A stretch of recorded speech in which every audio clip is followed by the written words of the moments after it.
Tapi percayalah, yang tidak kuning itu isinya hampir 2 kali lipat yang kuning. Ya, use case diagram, nama use case. Kalau use case itu ada 10, maka akan ada 10 subbab itu nama use case. Nanti pilih bahas. Memang bisa main-main. Yang gini ya. Terus kelas diagram, sequence, database-nya bagaimana? Kita satu ya. Pendahuluan. Apa tujuannya SRS? Silakan tulis di sini. Cari tahu. Yang kedua, audiens yang dituju. Untuk siapa ini? Untuk user, product owner, ya kan? Business owner-nya. Kemudian pengguna dan lain-lain. Ketiga, batasannya. Misalnya tidak bisa dijalankan pada sistem apa? Sistem ini hanya kompatibel dengan Chrome atau dengan Firefox atau dengan Edge atau dengan Safari. Letakkan di situ. Terus semua definisi sama istilah yang ada di aplikasi kita nanti dan di dokumen ini itu harus kamu letakkan di poin 1. Kenapa harus ada itu? Biar besok-besok di bawah-bawahnya itu tidak perlu dituliskan kepanjangan terus. Langsung SRS. Misalnya di aplikasi itu panjang namanya mau? Jelas ya? Atau ada kata UI, UX, itu kan? Tapi kasih istilahnya di situ. Nanti di bawahnya tinggal kamu panggil UI sama UX-nya aja. Tidak perlu kepanjangannya lagi. Ya kayak kamu lah, satu kali itu pemberian nama lengkap. Bagi nama lengkap ya? Pasti nama panggilnya aja. Referensi, silakan tulis referensi yang kamu gunakan untuk menghasilkan SRS. Deskripsi produk. Sistem ini adalah aplikasi berbasis web, bla bla bla. Apa fungsinya? Terus bikin karakteristik pengguna, ada kasir, ada supervisor, apa tugas umumnya. Ya. Misalnya seperti itu. Ibu saya cuma user, ibu tidak ada admin, itu udah user aja. Contoh kalau SIA kan ada banyak kok. Ada admin, ada mahasiswa, ada dosen. Tapi kan semua memang user, tapi mereka beda-beda. Dibedakan oleh apa? Dibedakan oleh hak akses namanya, atau privilege. Contoh, cuman admin.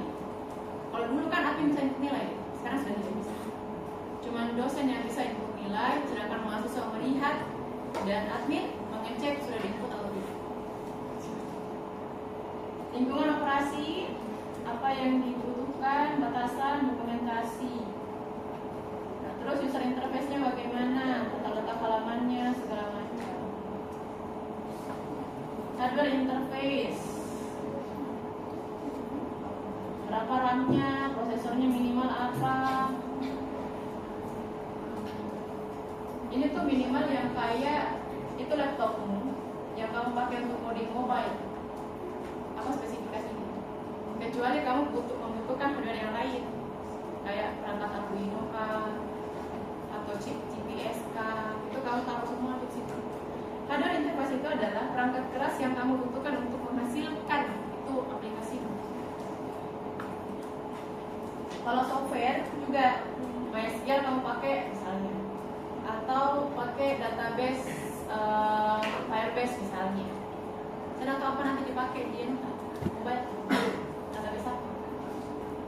Pernah tanya tak? Apakah pakai Firebase atau MySQL? Itu kamu taruh tuh nanti di situ software interface-nya.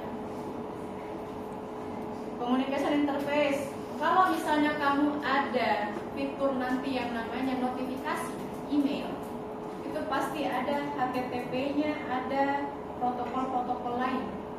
Kalau kamu ada fitur nanti untuk mengunduh dokumen, itu atau mengirim dokumen, itu pasti ada protokol FTP, File Transfer Protocol. Jadi semua jenis protokol itu kamu taruh di communication interface. Silakan cari tahu lah. Nah ini dia nomor 4, functional requirement. tuliskan di situ ID misalnya FR1, berarti functional requirement 1. Itu kodenya. Tulis kebutuhan fungsional pakai cara yang tadi ya, yang jelas. Sistem mampu memungkinkan pengguna. Tidak boleh cuma kamu tulis login register. Jangan deh, jelas. Nah, silakan penjelasannya kamu tinggal tambahkan, karena tidak boleh itu kebutuhan fungsional terlalu panjang lebar. Tapi kalau memang kamu mau jelaskan, taruh di dalam kolom penjelasan.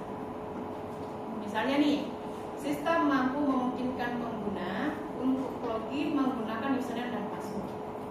Di penjelasan kamu bilang sistem ini tidak memungkinkan atau hanya memungkinkan login menggunakan username dan password, sedangkan untuk email tidak tersedia. Paham ya? Dan lain-lain. Aktor, gambarkan dan jelaskan siapa saja aktor atau user yang berperan di sistem informasi tersebut. Paham ya? Kemudian itu dikosongkan dulu, case diagram dan lain-lain.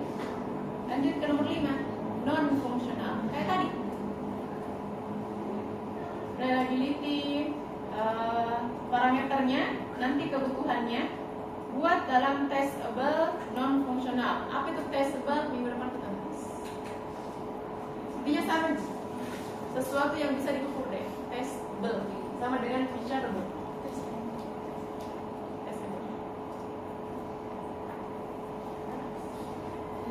Misalnya kalau kebutuhan termasuk itu bahasa,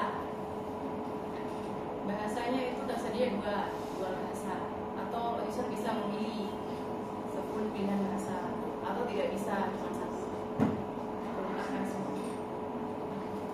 Kebutuhan lainnya silakan taruh, kamu taruh kebutuhan bisnis kah, kebutuhan lingkungan, kebutuhan apa, silakan taruh.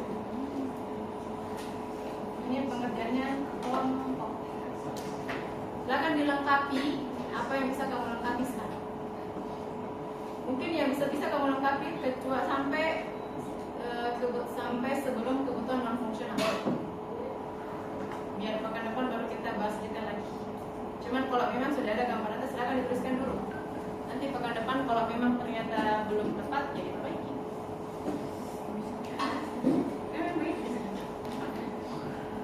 Bisa perbaiki. Jelas? Ada yang mau tanyakan? Sudah bertanya sudah sih? Sudah ada, cuman nanti kita bahas yang non fungsional untuk testable ya kak. Untuk measurable-nya nanti diperbaiki apa sesuai dengan materi pekan depan. Cuman ini format ini. Contoh kan tadi saya bilang, elucidasi kan kamu sudah bikin headset toh? Tadi kan saya katakan ubah semuanya pakai kebutuhan fungsional sama non fungsional. Pakai kata-kata yang tadi. Kemarin mungkin kan singkat. Jadi ketika sudah bikin ternyata ada revisi, ya perbaiki. Ada format yang kedua yang saya kirimkan yang nomor 1. Ada ya? Yang requirement, elicitation ya. Elicitation process. Profil klien. Sama kok isinya. Klien ingin dapat, sistem dapat. Perbaiki format.